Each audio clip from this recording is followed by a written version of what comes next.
The central dilemma of civil-military relations is how to build an army strong enough to defend the nation, but not so independent that it threatens the political status quo. In mature democracies, the problem is alleviated by a military code of values that includes acceptance of the principle of civilian control, aided by external monitoring mechanisms such as legislative oversight, the rule of law, and a free press. Under these circumstances, militaries can serve as an effective warfighting force, but have little interest in interfering in domestic politics. In China, by contrast, the army serves as the armed wing of the CCP. This is captured in Mao's famous dictum that political power grows out of the barrel of a gun. Our principle is that the party commands the gun, and the gun must never be allowed to command the party. Mao's general view was that the military should be closely aligned with the party's Marxist-Leninist values and revolutionary agenda.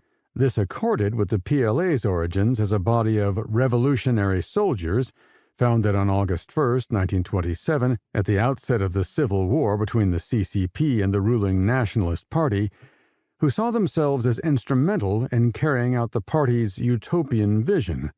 The wartime relationship between civilian political cadres responsible for recruiting, motivating, and directing soldiers to achieve CCP political objectives, and soldiers fighting under the party's direction to achieve a revolutionary victory, produced close ties between CCP civilians and PLA personnel.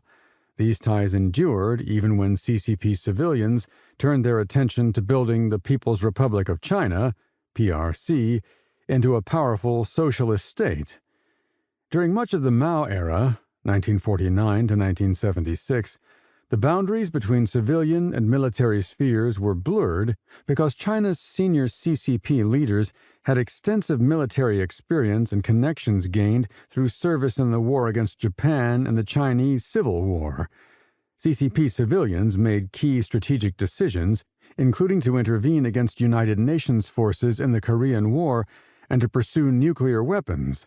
After launching the Cultural Revolution in 1966 to secure his position against perceived rivals inside the CCP civilian leadership, Mao ultimately called the PLA out from the barracks to restore order and govern society at the grassroots level.